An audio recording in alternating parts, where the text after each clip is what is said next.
আসসালামু আলাইকুম, সকলকে মসিয়াস টিউটোরিয়ালের পক্ষ থেকে স্বাগতম। আশা করি সকলেই ভালো আছেন। আজকে আমরা আলোচনা করব অষ্টম শ্রেণীর গণিত বইয়ের চতুর্থ অধ্যায় বীজগাণিতীয় সূত্রাবলী ও প্রয়োগ। আজকে আমরা এই অনুশীলনীর 2 নম্বর কোশ্চেনটি সমাধান করার চেষ্টা করব। তাহলে চলো আমরা আজকের পর্বের অঙ্কগুলো সমাধান করার চেষ্টা করি। দেখো যে আমাদের কোশ্চেন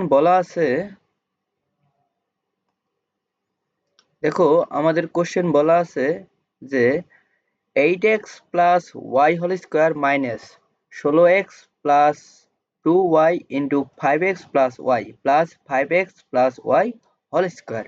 এই অঙ্কটিকে আমাদের সরল করতে হবে। তাহলে চলো দেখে নেওয়া যাক আমরা কিভাবে অঙ্কটি সমাধান করব। গত পর্বে আমরা ক থেকে গ নম্বর অঙ্ক সমাধান করার চেষ্টা করেছি। আমরা ওই পর্বে দেখেছিলাম যে এখানে 2 ছিল, 2ab এরকম ফর্মে ছিল।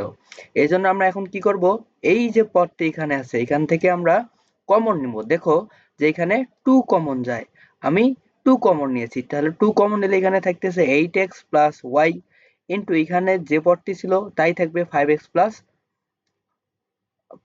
5x plus y whole square. এখন দেখো এখানে 8x plus y equal a, আবার 5x plus y equal b ধরলাম। এখন প্রদত্ত সমীকরণে যদি আমি বসাই তাহলে কি হচ্ছে, a square minus 2ab plus b square. আমরা এই a স্কোয়ার মাইনাস 2ab সমান কি লিখতে পারি, a minus b whole square লিখতে পারি। আমি তাই লিখেছি।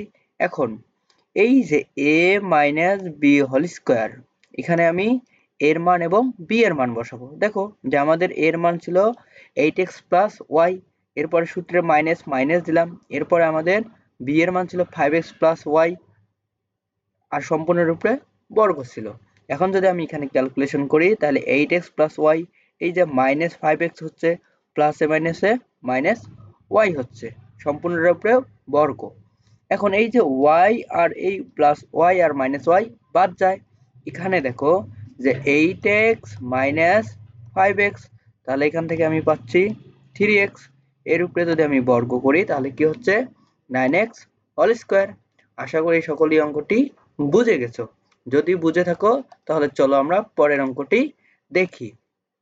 দেখো যে 1 নম্বর অঙ্কটি আমাদের কি বলা আছে, 5x square minus 3x minus 2 whole square plus 2 plus 5x square minus 3x whole square, সম্পূর্ণটার উপরে হোল স্কোয়ার আছে। আবার minus 2 into 5x square minus 3x minus 2 into 2x plus 5x square minus 3x আছে।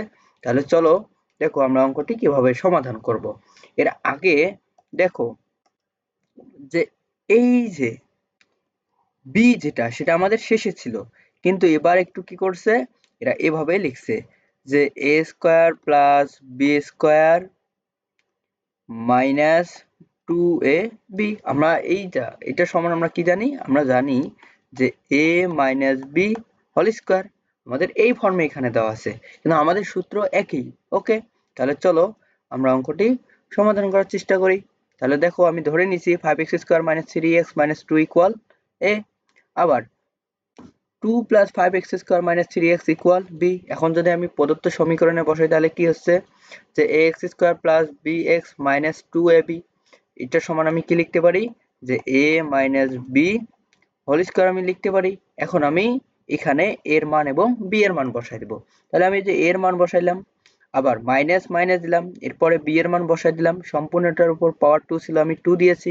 এখন দেখো এই যে আমাদের প্রথম যে এর মান ছিল, আমাদের এর মান কিন্তু ঠিক আছে। এরপরে দেখো যে মাইনাস, তাহলে কি হবে, মাইনাস দ্বারা এই যে b এর যে মানটি ছিল গুণ হবে।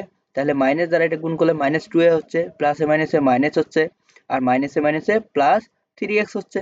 তাহলে এখন যদি আমি এখানে ক্যালকুলেশন করি তাহলে দেখো কি হচ্ছে, এই যে প্লাস 5x স্কোয়ার আর মাইনাস 5x স্কোয়ার বাদ যায়, আবার মাইনাস 3x প্লাস 3x বাদ যায়। তাহলে এখানে আমি পাচ্ছি কত, মাইনাস 2 আর মাইনাস 2 যোগ করলে মাইনাস 4, এর উপর পাওয়ার 2।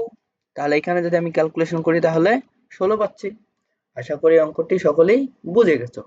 যদি ভিডিওগুলো আমাদের ভালো লেগে থাকে তাহলে লাইক, শেয়ার এবং সাবস্ক্রাইব করে চ্যানেলটির পাশে থাকুন। ধন্যবাদ সকলকে।